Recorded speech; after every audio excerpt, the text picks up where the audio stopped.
स्वागत है आप सभी का बोले बिहार में। और हम बात कर रहे हैं न्यूज पोल और सीएनईबी के सर्वे की। और उस सर्वे में हमने वहां की जनता से कुछ सवाल किए और उन सवालों के आधार पर एक तस्वीर निकल कर आ रही है, उस पर हम चर्चा कर रहे हैं। हमारा अगला सवाल लोगों से ये था कि जाति के अलावा दरअसल संप्रदाय के आधार पर भी मतदाताओं ने किस पार्टी को अपना समर्थन दिया है। आइए से जानते हैं शेखर से। शुक्रिया मीनाक्षी। और इस आंकड़े पर अगर हम नजर डालें तो एनडीए के खाते में जो हिंदू मतदाता है 41% हिंदू मतदाता खड़ा है, आरजेडी के साथ 27%, कांग्रेस के साथ 10%, बीएसपी के साथ 3% और अन्य के साथ 19%। जबकि मुस्लिम मतदाता अगर हम प्रतिशत में देखें एनडीए के साथ 16%, आरजेडी 53%, कांग्रेस 20%, बीएसपी 0.5%, अदर्स के पास है 10.5%। और अन्य हिंदू और मुस्लिम के अलावा जो परसेंटेज है वो एनडीए के साथ 35%, आरजेडी 30%, कांग्रेस 15%, बीएसपी 2% और अन्य के खाते में 18%। मीनाक्षी, चलिए इसमें हम आगे चर्चा करेंगे कि किस संप्रदाय का कितना वोट किस पार्टी को मिलेगा। इसके अलावा जो सीटें किस पार्टी को कितनी मिल रही हैं, इस पोल के इस आधार पर यह चुनाव हो रहा है। कितना बोलबाला रहेगा इस बार विकास के मुद्दे का।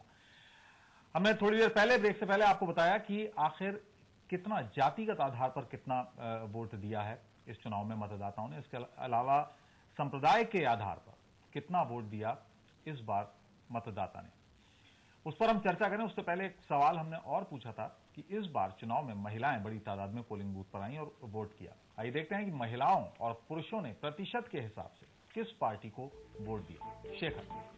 शुक्रिया अबुल। और महिला पुरुष को अगर हम अलग अलग करें तो एनडीए के साथ 39% पुरुष, आरजेडी के साथ 31%, कांग्रेस के साथ 10%, बीएसपी 2% और अन्य के खाते में 16%। जबकि महिलाएं जो अब की बार बड़ी संख्या में निकली 35% एनडीए के लिए, 31% आरजेडी के लिए, 12% कांग्रेस के लिए, 2% बीएसपी के लिए और अन्य के खाते में 19%। अब चलिए अनुरंजन, एक चीज यहां समझना चाहेंगे आपसे। बात एमवाई समीकरण का जो एक फॉर्मूला दिया आरजेडी ने और कितना कामयाब होता देख रहे हैं आप, क्योंकि इस बार जो जैसा कि जो आंकड़े बता रहे हैं इस न्यूज पोल सर्वे के, उसमें है कि 53% मुस्लिम वोट जो पड़ेगा वो आरजेडी और एलजेपी गठबंधन के पक्ष में जाएगा और 60% यादव वोट इनके पक्ष में जाएगा। तो क्या आपको लगता है कि एमवाई समीकरण कहीं ना कहीं कामयाब हो रहा है? अबुल, ऐसा है कि मैं पहले भी कह रहा था कि मुस्लिम वोटर्स पे नजर है बिहार के, कि बिहार के मुस्लिम वोटर्स काफी कुछ तय करेंगे। मुस्लिम वोटर्स के साथ क्या है कि ये वोट उसी दल को जाता है जिसके पास जो कैंडिडेट जीतने की स्थिति में होता है जी। ये वेरी करता है। अगर जहां कांग्रेस मजबूत है वहां कांग्रेस को गई, जहां आरजेडी मजबूत है वहां आरजेडी को। लेकिन इस चुनाव में ये देखने में मिला है कि चूंकि कांग्रेस जिस तरीके से पहले 1-2 दौर के मतदान में जिस तरीके से कांग्रेस की हवा थोड़ी सी दिख रही थी, वो बिल्कुल बाद के दौर में बिल्कुल नहीं दिखी, काफूर होती दिखी। और उस वजह से चूंकि कांग्रेस ने जिन कैंडिडेट्स को टिकट दिए, सागर रायका जी हैं, उनको भी चीजें पता होंगी कि जिस तरीके से हर बार हर फेज के टिकट बंटवारे के बाद जिस तरीके से हंगामा हुआ, जिस तरीके से लड़ाइयां हुई और जो बिल्कुल पूरी बिहार की जनता के सामने आया, कैंडिडेट ठीक नहीं होने की वजह से वो मुस्लिम समुदाय का वोटर बिल्कुल। और एक आधार और है मुस्लिम वोट का, एक आधार अनुरंजन और है, वो हम जानेंगे शिवराज जी आपसे। और वो आधार है ये कि कोई भी पार्टी जो मुस्लिम समुदाय को सुरक्षा का एहसास दिला दे वो वोट उनका उस तरफ पड़ जाता है। क्या आप मानते हैं कि नीतीश सरकार वो एहसास नहीं दिला पाई मुसलमानों को?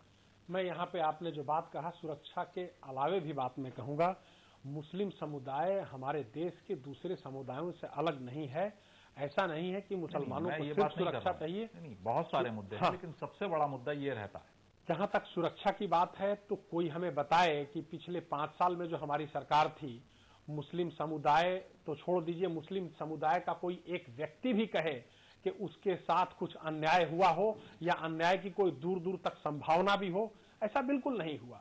और ये तो सुरक्षा की बात रही। सुरक्षा के अलावे अकलियत समाज के लिए जो काम हमारी सरकार ने बिहार में किया है, उसके वजह से हमें अकलियत समुदाय का बहुत बड़ी संख्या में वोट मिल रहा है। इसके अलावा और मैं एक चीज यहाँ पे कहना चाहूंगा, जब अकलियत की बात आपने पूछी है, कि अकलियत समाज में भी जो सबसे दबे कुचले और पिछड़े लोग हैं, हमने उनको आगे लाने की बात कही है और हर राजनीतिक दल का ये कार्य होता है जिसको कि पहले के लोगों ने नहीं किया, सिर्फ रेटरिक्स के बल पर और नारों के बल पर उनका वोट लिया।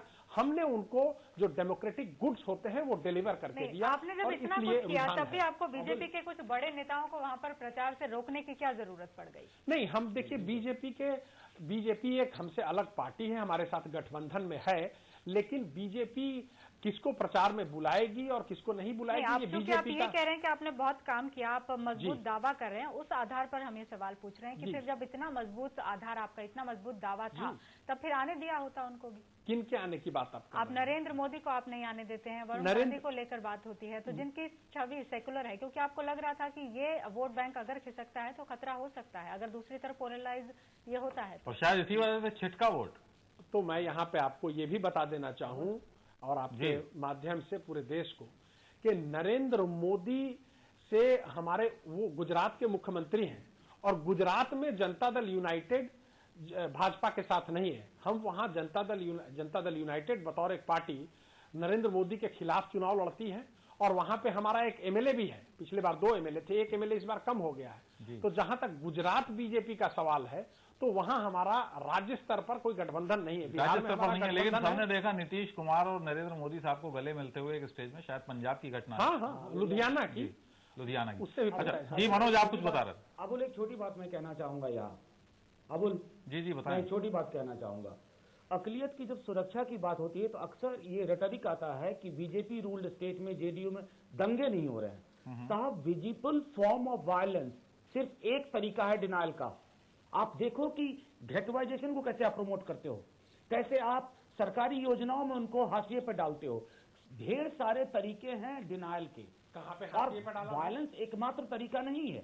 मैं कहता हूं कि अकलियत की और कई सारे पिछड़े समुदायों की एफिलिएशन इंडेक्स इस सरकार में कमी हुई है। लेकिन सवाल यह है मनोज जी, आरोप तो आरजेडी पर यही लगते रहे कि मुस्लिम वोट जरूर हासिल किया आरजेडी ने, लेकिन सिवाय बेवकूफ बनाने के और कुछ नहीं किया। आप बताएं मुझे माइनॉरिटी की अगर बात है तो आरजेडी ने, लालू यादव ने क्या कुछ किया अपनी सरकार के दौरान? अगर आप एक एक करके मैं गिनाना शुरू करूं, घेराबंदी से लेकर हॉस्टल्स, जो सबसे मौलिक आवश्यकता थी, और वो सारी योजनाएं वहीं रोक दी गई। हर जिले में अल्पसंख्यकों के लिए अलग छात्रावास की व्यवस्था। कहां रोक दी गई योजनाएं? वो सारी योजनाएं आप नीतीश कुमार जी की सरकार से पूछिए। नहीं, आप 15 साल में कोई ऐसी योजना नहीं बना पाए जिनको आप अपनी सरकार रहते पूरा कर देते। 15 सरकार बिहार में सामाजिक ताने बाने में मौलिक बदलाव आए। आप एक चीज बताइए, आप आरोप लगा रहे हैं कि नीतीश सरकार ने वो सारी योजनाएं रोक दी। आपने 14वें साल में घोषणाएं की और फिर आप कहते हैं कि नीतीश सरकार ने रोक दी। नहीं, ये बिल्कुल ही तथ्य का। मैं वही कह रहा हूं, 15 साल बहुत होते हैं योजना पूरी करने के लिए। नहीं, आप 15 साल एक तो ब्लॉक की तरह मत देखें। हर 5 वर्ष के बाद चुनाव होते रहे और बिहार किन हालातों से गुजरा। राम जन्मभूमि का वो हालात थे 90 के, और देश की प्राथमिकताएं अलग थी। हर 5 साल पर चुनाव होते रहे और हर 5 साल के बाद बिहार और बदतर होता गया। नहीं अनुरंजन जी, बिहार के बदतर होने के अगर बहुत सारे बदतर, अभी भी मैं मानता हूं कि अचानक लोगों को विकास दिख रहा है, इसमें इतने क्रैक हैं। बिल्कुल, मैं आपकी इस बात से सहमत हूं मनोज जी। मैं कहता हूं इस बात को बार बार कि जिस तरीके से विकास की बात वहां की जाती है और जो दिखाया जाता है वो विकास एक दूसरा विकास है, और जो गांव तक नहीं पहुंचा है उस विकास की बात होती है। लेकिन मेरा साथ साथ ये भी कहना है कि पिछले 15 साल में, मतलब नीतीश कुमार की सरकार के पहले के 15 साल जो आरजेडी की सरकार के पूरे शासनकाल के थे, उसमें आरजेडी ने कोई ऐसा काम नहीं किया जिसकी वजह से जनता उनको इस बार वो स्थिति पे पहुंचाए कि उनको कहे कि अगर हम उन आंकड़ों को देखें, उन कार्यकाल को देखें, तो नीतीश कुमार ये भी कह सकते हैं कि 15 साल उनको मौका दिया, 10 साल मुझको भी मौका देके देखो। अनुरंजन जी, एक छोटी बात कहूंगा। अब आप लोग तो काफी समझते हैं इन प्रक्रियाओं को। एक बेजुबान कौम को, आप एक बड़ी आबादी को जुबान देना, उनकी भागीदारी सुनिश्चित करना, क्या यह विकास का मानक नहीं है? और इस मानक पे मैं नहीं कहता हूं 15 वर्ष अगर कोई राज्य करेंगे, छोटी मोटी गलतियां होती हैं, लेकिन 15 वर्ष के शासन का आज ये सबसे बड़ा आउटकम है कि आज एक आबादी सड़क पे आ सकती है, अपना हक मांग सकती है, अपनी हिस्सेदारी मांग सकती है, और ये बहुत बड़ा परिवर्तन। मैं यहाँ पे एक बात कहना चाहूंगा। झा जी ने जो बात कही कि एक बड़ी समुदाय को हक देने का काम किया, तो लालू प्रसाद यादव जी ने अगर न्याय किया किसी एक घटक के साथ, तो अपने ससुराल के साथ न्याय किया।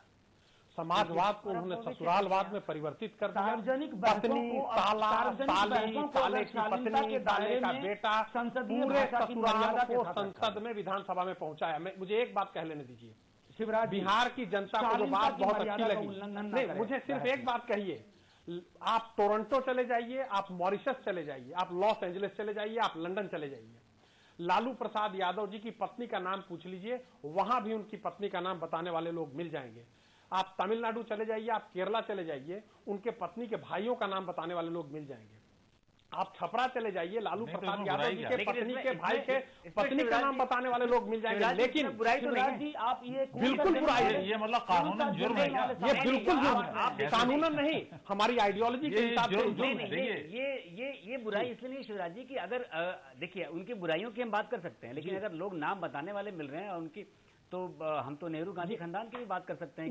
उसी हम इसके खिलाफ हम सारे, लालू प्रसाद यादव जी, नीतीश कुमार जी, शरद यादव जी, मुलायम सिंह यादव जी, सारे यही कहते हैं, हम लोग लोहिया के विचारधारा पे चलने वाली पार्टी हैं। लोहिया जी का ये कहना था कि चाहे परिवार में कितना ही काबिल क्यों ना आदमी हो, परिवार के एक ही परिवार के लोगों को राजनीति में लाना और दल में प्रमोट करना ये जुर्म है। हमारी पार्टी परिवारवाद के खिलाफ हम लड़े। शिवराज जी, लोहिया जी को कितना कष्ट हो रहा होगा ये देख करके कि जिस समाजवाद की उन्होंने परिकल्पना की वो भगवा समाजवाद में तब्दील हो गया। भगवा समाजवाद जी कैसे तब्दील हो गया? नरेंद्र मोदी जी के साथ वहाँ हाथ मिलाइए। अरे नरेंद्र, अभी तो आपने सवाल पूछा कि नरेंद्र मोदी जी को हमने बाहर रखा, तो भगवा नहीं, 3 चरण के चुनाव हो तो आडवाणी जी बिहार नहीं आएंगे, चौथे चरण से आडवाणी जी बिहार में दौरा कर रहे हैं। 3 चरण तक हम भाजपा, मैं सिर्फ ये कहना चाहता हूं कि हमारी पार्टी जो देश में, हमारी पार्टी जो ग्रो की, उसका कारण ये था कि हम परिवारवाद और भ्रष्टाचार, परिवारवाद की आप बात कर रहे हैं, आप लोहिया को कोट कर रहे हैं यहाँ पे, लेकिन क्या ये सच्चाई नहीं है कि न जाने कितनी सीटें हैं ऐसी बिहार के अंदर जहां पर आपने परिवारवाद को आगे बढ़ाया? मैं ये कह रहा हूं कि जो एमएलए, पूर्व राजनीतिक माहौल, मंत्री के बेटों को, भतीजों को, भाइयों को टिकट दिए गए, मैं इसका जवाब दे रहा हूं। मैं यही कह रहा हूं कि 57 साल में जो राजनीतिक माहौल, राजनीति के माहौल को खराब करने का काम कांग्रेस पार्टी ने किया, मोतीलाल नेहरू, जवाहरलाल नेहरू, इंदिरा गांधी, सोनिया गांधी और कितने गांधी और आने वाले कई गांधी, और उसके बाद लालू प्रसाद यादव, रबड़ी यादव, सुभाष यादव और साधु यादव और तेजस्वी यादव और तमाम ये लोग जो आ रहे हैं, ये 57 साल तक जो राजनीति के माहौल को खराब करने का काम किया गया, उसे अच्छा करने का काम माननीय शरद यादव जी और नीतीश कुमार जी कर रहे हैं। आज कोई नहीं बता सकता कि शरद यादव जी की पत्नी का नाम क्या है, कहां उनका इंटरफेरेंस है, और नीतीश जी के भाई कहां से चुनाव लड़ रहे हैं, इंटरफेरेंस। शिवराज जी, इसमें एक चीज है कि हम लोगों ने परिवारवाद पे तो विजय पाया है, भ्रष्टाचार पे विजय पाया है शिवराज जी, और अब इस चुनाव में इसी बिना पे हम विजय पाने जा रहे हैं। शिवराज जी, भ्रष्टाचार पे तो आपने कैसा विजय पाया कि आपने भ्रष्टाचार को लेजिटिमाइज कर दिया है। ब्लॉक लेवल के प्रशासन से लेकर राज्य स्तर के प्रशासन तक भ्रष्टाचार केंद्रीकृत हो गया है मुख्यमंत्री आवास। चलिए भ्रष्टाचार पर भी बात करेंगे मनोज जी, भ्रष्टाचार पर भी बात करेंगे, और जो सवाल पूछे गए हैं खासतौर से सीटों पर हम दोबारा आएंगे कि आखिर किसको कितनी सीटें इस न्यूज पोल और सीएनईबी सर्वे में मिली हैं, इस पर भी हम चर्चा करेंगे। एक छोटे से ब्रेक के बाद लौटते हैं।